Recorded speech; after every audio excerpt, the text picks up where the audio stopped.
first of all, I haven't seen this film as a film for a long, long time. And the fact that Dennis was able to get this together and present a real copy of the film is amazing to me. The movie came out on May 13th, 1988, which was actually my wife's birthday.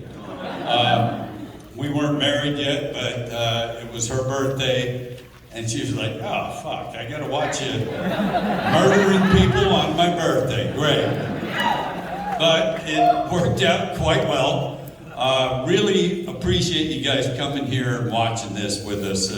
This is gonna be such a fun experience. As you already know, that it is my favorite Friday movie that I ever did. I loved playing the character, all 4 films that I did, but this is the one that, first of all, put me on the map, and it just, as a stunt person, which I've been for 45 fucking years, hard to believe. We were talking at dinner and at the venue before we came over here about all the different projects that I've done, and I've had a lot of fun. I mean, we were talking about the fact that I did an episode of Seinfeld once, did a fight scene with Kramer, that crazy motherfucker. I used to do Days of Our Lives for many years, doing stunts on that show, and just shows like The Incredible Hulk and Dukes of Hazzard, Wonder Woman. Just, it's been an amazing career, and you guys already know that I would have been happy with having a successful stunt career. That's one thing. But then you play a character like this, and everything changes, because you have to remember, when I stepped into the role, this character was known around the world already. So imagine how amazing it felt that I'm gonna wear that fucking hockey mask. It's still hard to believe. And I felt it was such an honor, and I wanted to do whatever I could to do the character justice, because I was a horror fan already. I was a Jason fan before this point, and I just thought, what can I do to add a little bit to the character? And I worked on that for a couple months before John Buechler and I started the film. He is the single reason I ever played Jason, because I had done a movie called Prison with John Buechler, and Rennie Harlan directed it, and I played a character in makeup, which I hadn't done too much of before, but I was telling Dennis that just a couple days ago, I was reminded of an episode of The Twilight Zone that I did. And what you played. What? Tell them what you played. It's an episode, it's a remake of the show, of course. I'm not that fucking old. And it was an episode called Grandma, where a kid is terrified of his bedridden grandmother, and he's stuck home alone with her. I'm fucking Grandma. And I'm in the bed, and even though it was a makeup, and if you ever watch the episode, you see my face for like 3 seconds in the episode, and that's it. But I was in the bed and in a makeup, kind of like a makeup, I guess. It wasn't glued on me, but it was sitting on my face, so that in order to move the eyes of Grandma and to make the eyes look at the little boy and try and scare him and shit, I had to move the eyes with my tongue. I know, I'm a whore, I'll do anything. But it was technically the first makeup that I did, even though, again, it wasn't glued on me. But Prison was, and it was 3.5 hours of gluing prosthetics. And based on that performance, John Buechler, when he got the job of directing Friday the 13th, Part 7, he said, this is the guy that's going to play Jason. He told Paramount. And Paramount's like, who the fuck is he? We never heard of him. And John was adamant, saying, just trust me. He's going to be good in the role. Just trust me. So they finally hired me. And something I didn't tell you before was that I made scale on that movie. And scale for a stunt person is better than scale for an actor, but it's still not very good, considering you're playing the main character in a film. But I didn't care. I couldn't believe that I was in the position of playing the character. So I didn't care what the money was. I was going to play a character that everybody knew, and I got to add whatever I could to the character. And I always, before we started shooting the film, sorry to make this too long, but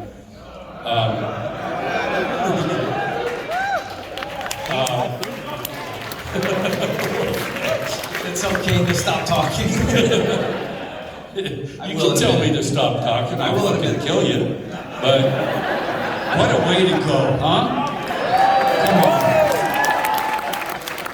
Anyway, I went back and watched all the previous 6 films. Before we went to Alabama and shot the film, I wanted to watch all the previous performances because I thought a couple of the guys that played the character did a great job. I thought Brooker did good, Ted White, CJ, everybody had their own little thing about playing the character, and I thought, what could I possibly add to performances that have already been done?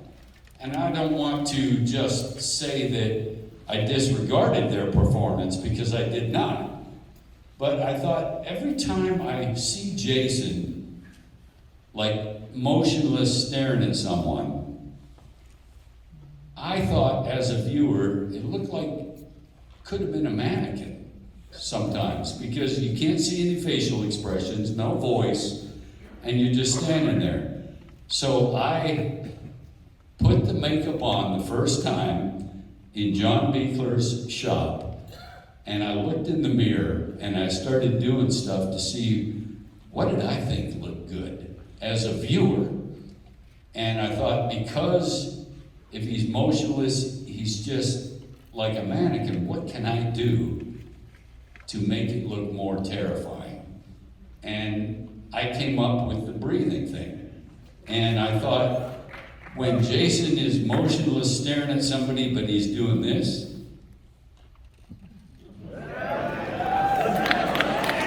I thought that looked fucking scary. And the first time I did that in the mirror, I actually shit myself. No, I didn't. Okay, that's too much. You're getting ahead of us. Let's roll the damn film and watch him do this heavy breathing. Listen, everybody, our projectionist tonight is Mr. Matt Cunningham. Please give it up for Matt. This is 35mm film that we're watching tonight. This isn't sitting at home streaming it, spilling chips on your stomach. You can't watch this movie on 35mm with Kane in the room except at the Hollywood Theater. Here's what we're going to do.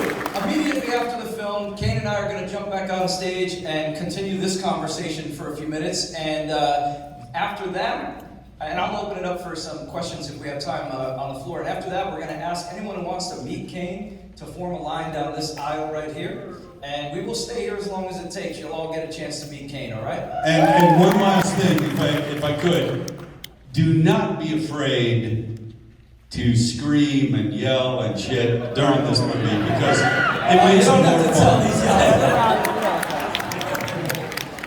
Ladies and gentlemen, Kane Hodder, we'll see you in a few minutes.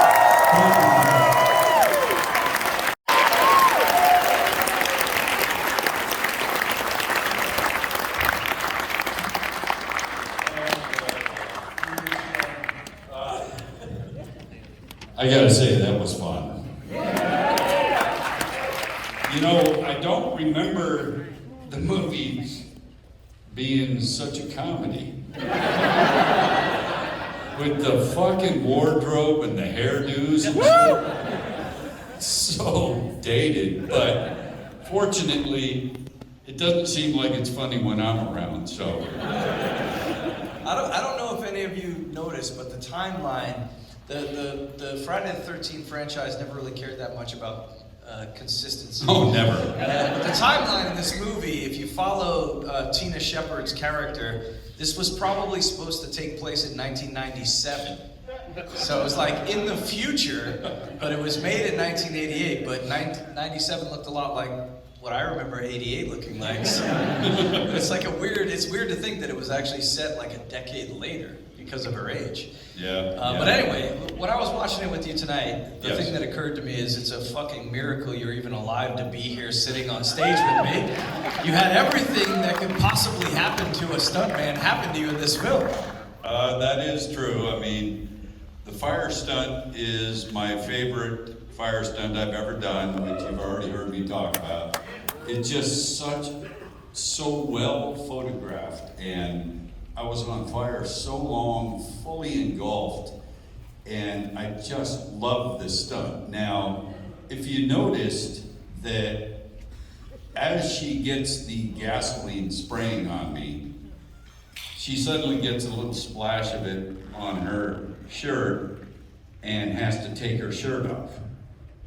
Now, that was not part of the script. That was because wardrobe department fucked up. And we shot the whole scene with the fire and everything and realized she had the wrong wardrobe on. She didn't have her shirt over when we shot the whole thing, so they had to do a shot where they had to explain why she's suddenly dressed differently. It works because nobody really picks up on it.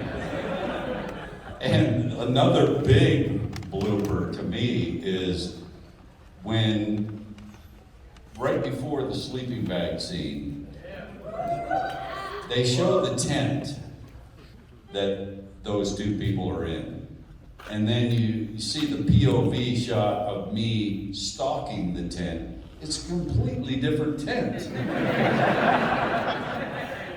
I was amazed when I saw the movie. I thought, what the fuck is that? How is that gonna work? It's a tent with a point in the top, it's square, and then when you see me walking around the tent, it's a fucking dome. Nothing like it. And you know, I mean, that's what happens when you make films. Sometimes people screw up and you have to either ignore it or try and work it out. And, you know, there were so many good stunts that I enjoyed doing at the end of the movie, like falling through the stairs. Again, those of you that have heard me talk about it know that I was standing at the top of the stairs, and I know I have to fall straight back like a tree. That's how I felt it needed to be. And so they built balsa stairs in the upper section of the stairway. It was all balsa, and the top few stairs were balsa. Then it became real again. All practical, all real wood. And as I'm standing up there, I'm looking where I'm gonna fall, I'm thinking, I hope there's enough balsa stairs. And sure enough, when I did the stunt, and I fell through and landed on my little pad in there, hit my elbow on the way through, but that's not a big deal. When I went and checked, my head went through the last balsa stair before the real one started again. So I got very lucky there. You know, again, the fire stunt is my favorite of all the fire stunts I've ever done. And, you know, it was just fun to do because not that much typically happened to Jason. in a Friday movie. She has the powers, so it was a lot more of a interesting battle. Brian, where are you? Okay. I asked Brian to take some notes while we're watching the movie so I could talk about certain things. Is that all right? Yeah, but I want to just go back for a minute to the firewalk, because that firewalk at the time was the longest any stuntman had been on fire. How long were you on fire in that scene? 44 seconds. And how long is the average time for a man to be on fire? It's more like 30 something. Oh, not even. More like 15 seconds.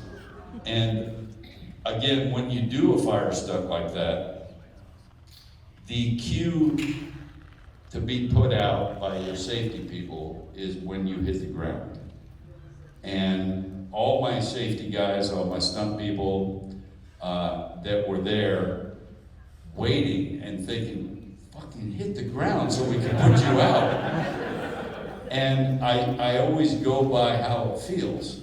And for some reason, I wasn't getting as hot with the fire as I normally do. So I just kept doing my stumbling around on fire. I finally went down, they put me out, and that's when we found out how long I had been on fire. And I don't know if anybody's done it longer than that even now. So I'm pretty proud of that. It's also a unique firewalk, because you usually don't see the stunt person being ignited, but the flame actually shoots out on camera and lights you on fire. Talk about this. Yeah, that's a thing with, if you think of most fire stunts, the film will cut from something to the person already on fire. You never see the actual ignition, which is something we wanted to do too, because she has those powers. So why don't we show me being ignited by a propane cannon, which blasts fire at a high pressure, and that's what ignited the fuel that I had on me. And it was just a groundbreaking type of way to do a fire stunt. And people are like, you're a stupid motherfucker to be doing fire stunts after you had one almost kill you. Does anybody in here not know about Kane's early fire mishap? Raise your hand if you do not know. So there's a few people who don't know. Would you mind taking us back to when you're 22? Yeah. This is important to the Kane Hodder story. I wanted to be a stuntman, and I wanted to do every kind of stunt that I possibly could. And I finally got into the Screen Actors Guild, which is not easy, because every actor and stunt person is a member of that union. And it's a very hard thing to accomplish. Once you get in, then you're technically eligible to work. But nobody knows who you are in the stunt business, and so you never get work because you're not known. And how do you get known if you can't get work? Very, very difficult thing to happen. And once I finally got into the union, I thought, okay, now I'm official. I'm really a stunt person who's hardly done anything, but I'm official. So I wanted to do everything I could. The only part of stunts I never did was horses, and everything else I felt comfortable. High falls, fire, driving, flipping cars, stuff like that. And I thought, how do I promote myself so that the business knows about me and I can get jobs? So I thought, I'll do a big fire stunt and get a bunch of pictures of it so I can show people. And I went out into the desert outside of Reno with a photographer that worked for the newspaper. And I thought she would be really happy to take pictures of me because she hadn't done anything like that. And I said, I'll do a fire stunt for you, and you can take some great pictures. And I don't even know if I told you this part, or maybe you saw it in the documentary. We went out, and I did the fire stunt, and she took a bunch of pictures, and I looked at the pictures later that day, and I wasn't happy with it, because I didn't think the fire looked dramatic enough. It went perfectly, and I thought, I think I can do better. So I told her, let's do it again tomorrow.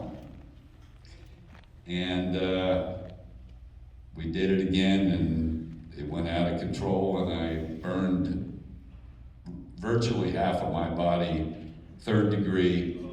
A lot of time in the hospital, 5.5 months in the hospital, a lot of skin grafting procedures.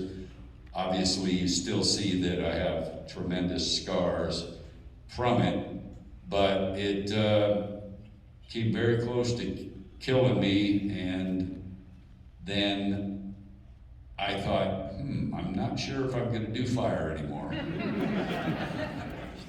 But I did. Because I'm fucking stupid. I appreciate you sharing that story with people who didn't already know it, because the thing that makes that scene in the movie tonight so spectacular is not only the stunt itself, but the fact that you overcame the fear of re-entering. It's like if you almost drown and you have to get back in the water. You lit yourself on fire, and you did a record-breaking fire walk after. Well, thank you. You know, it sounds crazy, I guess, because the injury was so devastating, and you know, what people don't realize about getting burned is it's not just physical trauma that you endure, which is horrible, because the pain is unbelievable, and it's everywhere. You know, if you have a bad injury to a part of your body, that can be very painful in that area, not typically over such a large part of your body. And I had shitty hospital care, I didn't get the right pain medication and stuff, but that's a whole different story. But that's the thing that I think is the hardest almost. Once the physical pain is gone, you think, okay, that's it. But now you get to live. I was 22 when I got burned. And you get to think, oh, so now for the rest of my life, every time I have my shirt off, I'm gonna have people staring. Understandably, because it looks different, but it's probably the hardest part of the whole injury, is dealing with what happens for the rest of your life. I'll never be able to have my shirt off without people staring. Not a big deal when you think about the physical trauma that almost killed me, but it's just a whole different part of the whole thing, and you know, it still stays with me to this day in certain ways, but we don't need to go into that. But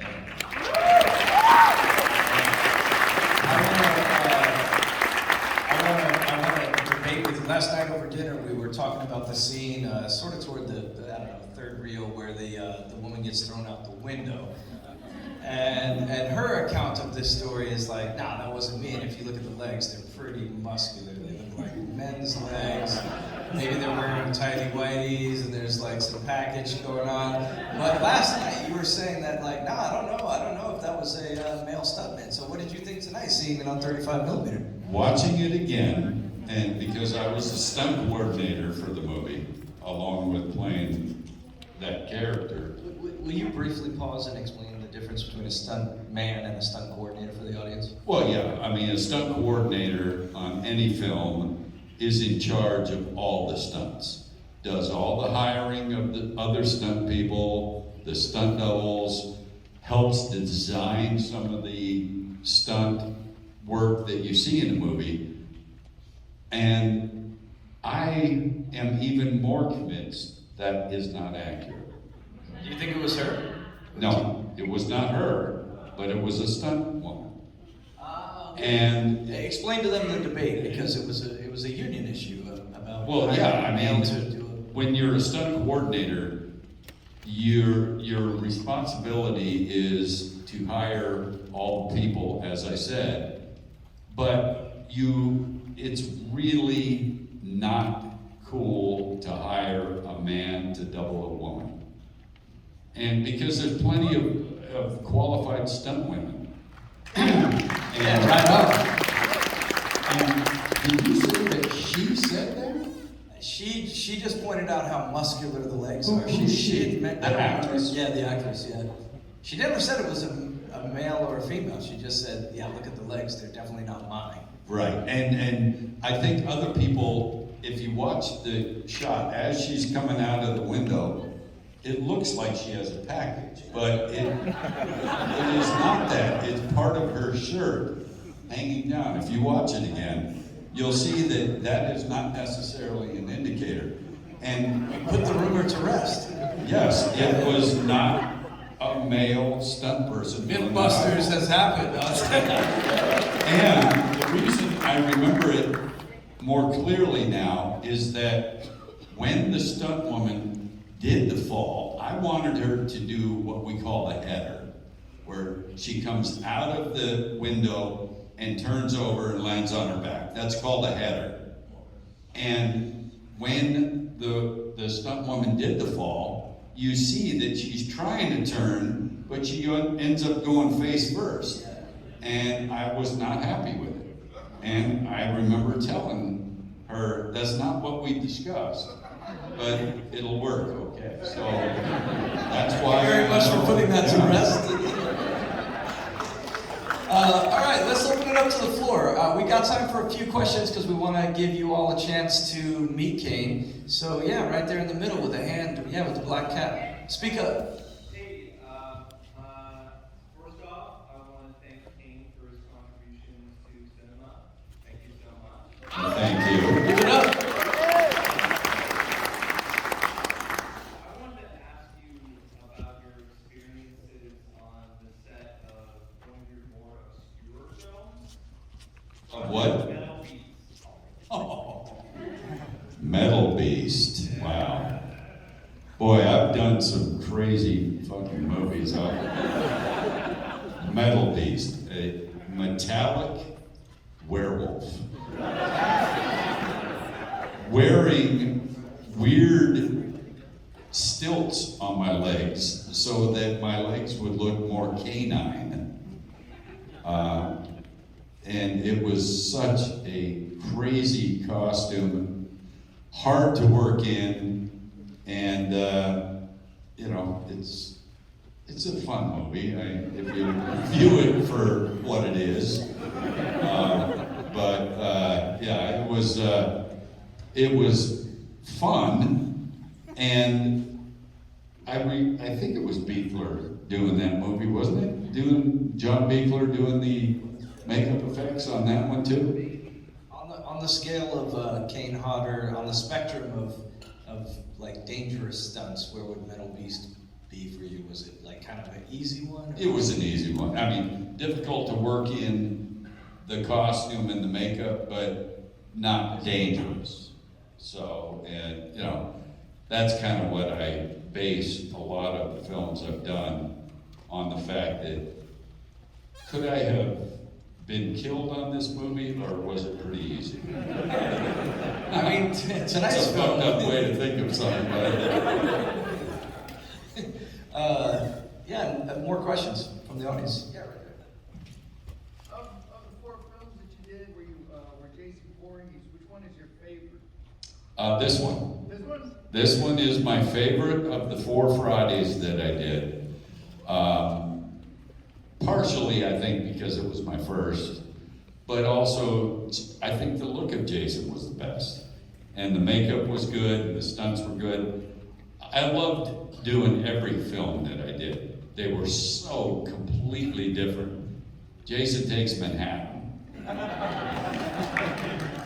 shooting in Vancouver, Canada, one day of shooting in New York City for the whole movie, one single night.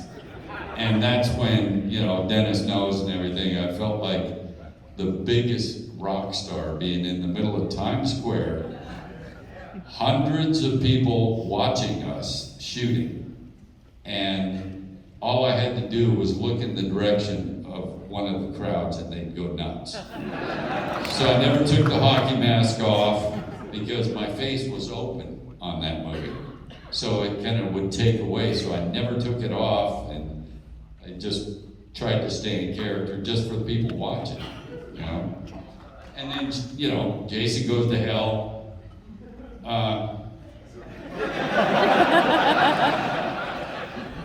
Yeah, okay.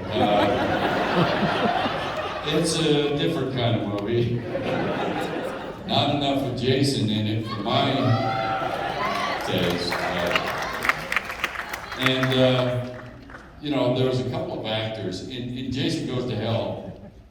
If you've seen it, I guess the way to explain it is the evil of Jason goes into other characters.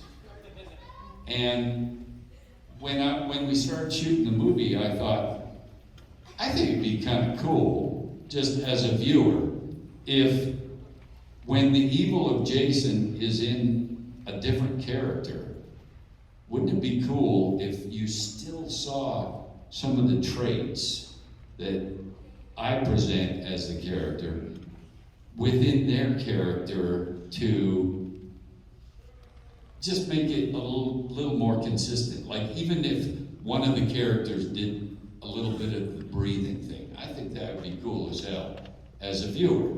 So I went to one of the actors in particular and said, I presented him with that. I think, you know, you're actually gonna be Jason, kind of, you know, within. And what do you think about my idea about doing this? And, oh, I almost smashed him in his face. He said, my Jason wouldn't do that. Your Jason, you motherfucker. Oh boy, if you survived this movie with that comment. So I just gave up that whole idea, but I still think it would have been kind of interesting to see. And then Jason X, I mean, it's Jason in space, which is kind of ridiculous, but you know, I figured it doesn't really matter where Jason is. If I make him consistent with what we've seen in the past, I think it'll work. And you gotta admit, Frozen Head. That is a great kill. And if you ever watch the movie again, you know, I think you guys mostly know that you do a movie like this, sometimes you have to entertain yourself because it's a very tedious process. 3.5 hours of makeup. You're doing stunts, you're sitting around sweating, and you know, it's pretty miserable, even though I always enjoyed it. So I've always done things to entertain myself, like, for instance, part 8 in Times Square, when I kick the radio, the guy gives me that lame-ass, you're dead meat slime bag. Oh my, even when I heard him deliver it, I said, oh, you gotta be shitting me. What a lame-ass thing to say to somebody that you're mad at. So, I turned around, I lift the mask up. Of course, you don't see from this side, you see behind me. And I lifted the mask up, and because my face is open, I mouthed, fuck you. Just to see if I could make him laugh. He stayed in character, which is good. But getting to the Jason X scene for the frozen head.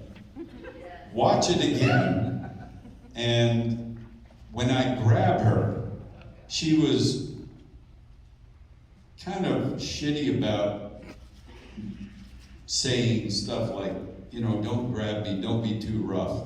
I'm like, oh my God. You tell me don't be too rough, now it's gonna be worse.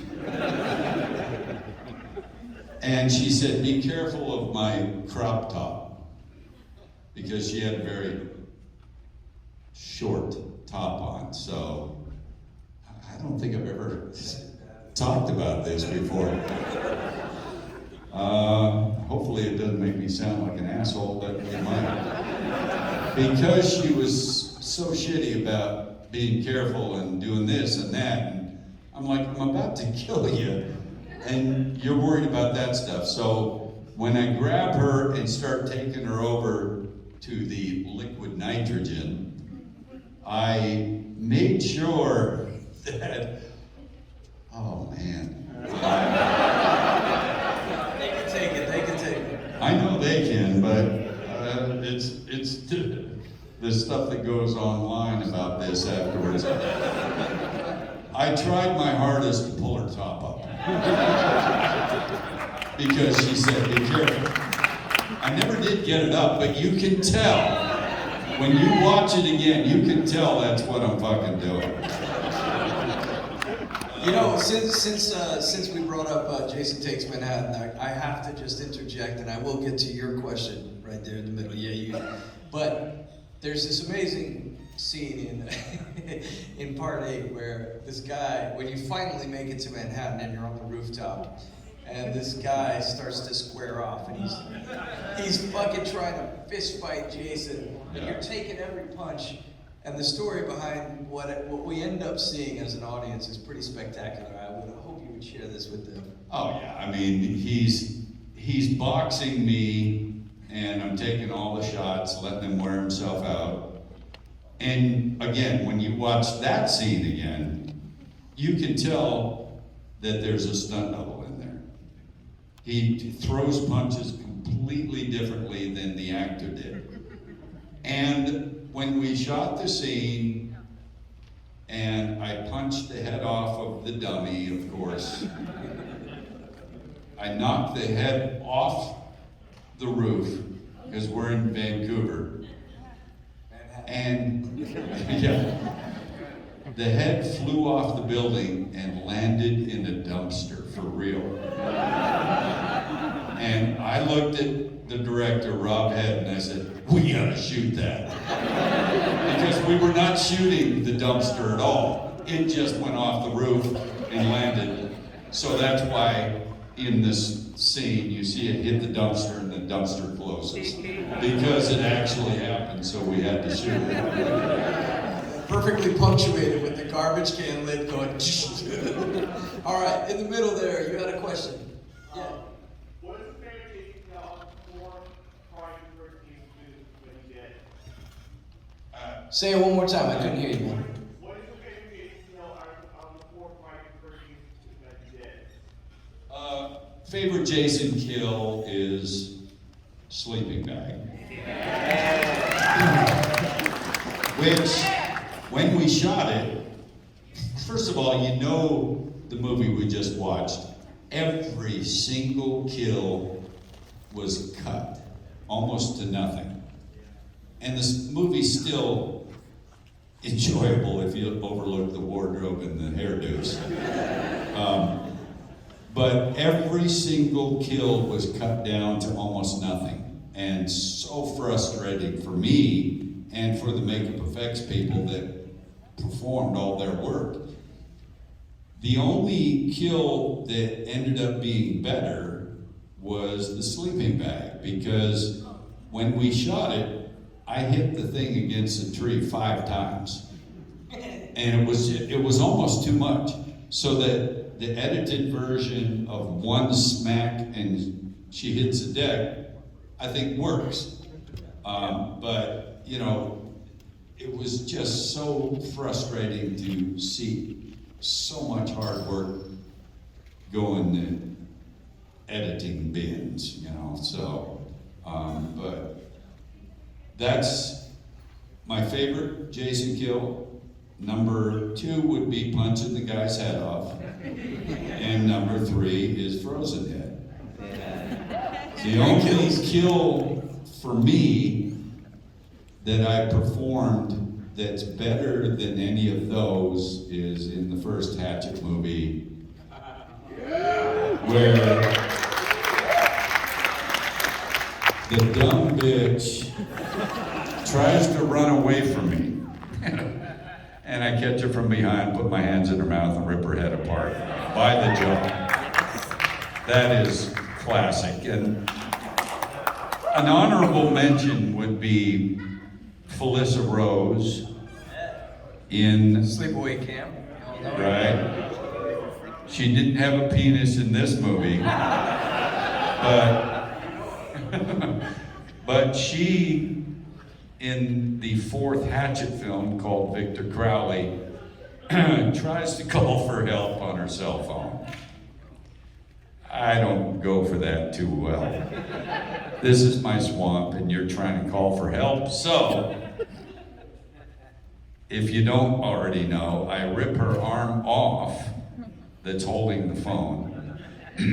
I jam it up her vagina with such force. He's very entertained by this. With such force that her hand comes out of her mouth. And I'm not an anatomy person, but I don't think that would work. Whatever. I love that that's the honorable mention. It's not even in the top 3. Her hand comes out of her mouth, still holding the phone. And you hear, 911, what's your emergency? Hey, listen, I want to do this. Can we all give it a... There's one more question you have to get to. This guy's been dying and waiting. Oh, go for it. Yeah, Okay. Go for it. Go for it. Well, what do you think about Lee Majors and the Fall Guy? You know, it's interesting because I never worked on that TV show. I worked on so many shows during that era, but I never worked on The Fall Guy. It was a great show for stunt people because there was tons of work all the time. And Lee was a bitch. He didn't do much of his own stunts like other people I've worked with. There's a lot of actors that do a lot of physical stuff. Nobody does all their own stunts, period. None. Not Tom Cruise, not Jackie Chan even. Nobody does all their own stunts, but there are actors that do a lot of stuff, and, you know, notably Brad Pitt, for me. I did 7 with Brad Pitt, and he got hurt doing some of his own action, and we just admired his attitude toward it. He put his hand through a windshield. Yeah, he put his hand through a back window of a car, sliced the shit out of it, had to have surgery, and they had to write it into the storyline. He suddenly has this big cast on his arm, and they had to figure out how to write it in. But, yeah, Lee Majors, boy, I know. And one other thing that came to mind when I was talking about the other scene previous is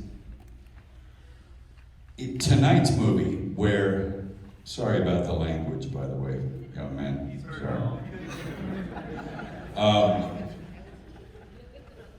When I took the party horn, that the guy was blowing, and the first cut of the movie that I saw with Buechler, he showed me the initial cut of the movie. I thought it was so amazing, and once again, the ratings board stepped in and said, no, you can't do that. And when I jammed the horn into the girl's eye, it honked.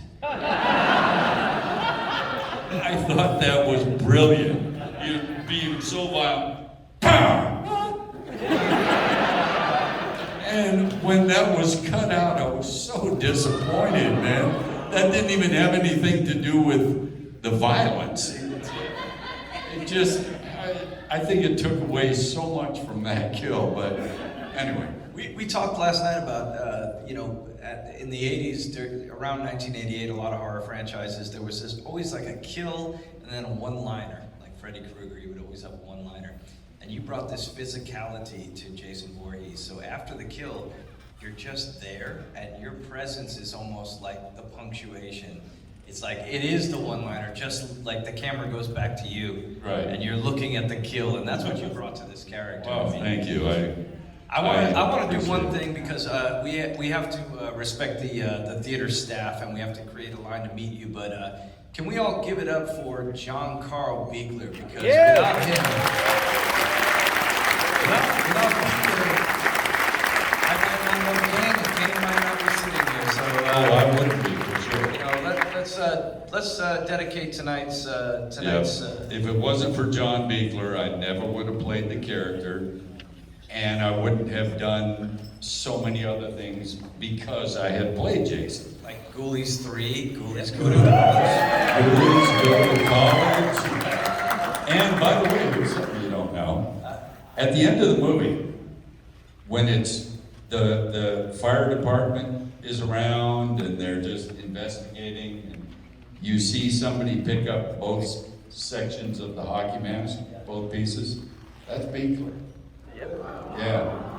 He wanted to do a little cameo in his own movie, no dialogue or anything, but he wanted to be the one to pick up the hockey mask. Oh, man. And Very similar to you being the hand that reaches out. that's right. You want to tell them about Jason Goes to Hell. When we got to the scene where Freddy's glove comes out of the ground and grabs the hockey mask to set up for Freddy versus Jason, I told everyone, the director, I told KNB, everybody, by the way, I'm wearing the fucking glove. Nobody else is gonna do that shot. And when I reach out of the ground, it's a platform like this, appears to be the ground, I'm underneath, and I reach up and grab the mask. As I pull it through, the foam rubber, basically ground, all the blades broke off the glove. The hockey mask broke into another couple pieces as I pulled it under. And K&B came over and said, okay, well, we're gonna keep that glove. I said, no, you're not. I'm keeping the glove, which I did, and I always kept all the hero hockey masks that I wore because I always made sure that there was one mask that I wore for the whole film. Instead of, many, different versions, and people wanted to have one that was screen worn, and I always wanted to keep it to one when I could. Jason Goes to Hell, there was a couple different versions of the mask because damage kept being done to it. But there was one shot in the movie where I get shot in the forehead by a gun. And you see what's called a squib blow to simulate the bullet going in. And I wore that mask for one shot for 3 seconds where the bullet hits and I react to it. I gave that mask to the special effects guy that rigged the bullet hit, and I signed it to him. His name is Tom Bellissimo. And like a year and a half ago, or last year or something, he put it on an auction site. Even though it was signed to him, he put it on Sotheby's auction house, and somebody paid, unbelievable to me, because I wore it one shot for 3 seconds, but I did wear it. It sold for $225,000. So I'm like, wow, the hero mask must be pretty valuable then, but yeah. Ladies and gentlemen, give it up for Kane Hodder. Thank you, guys.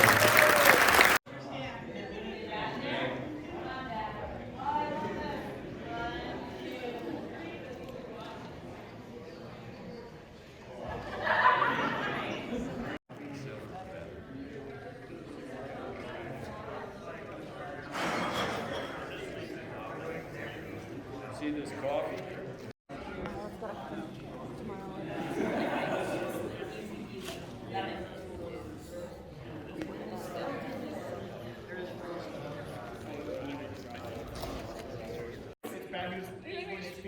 Oh my God. Now he landed it. All right.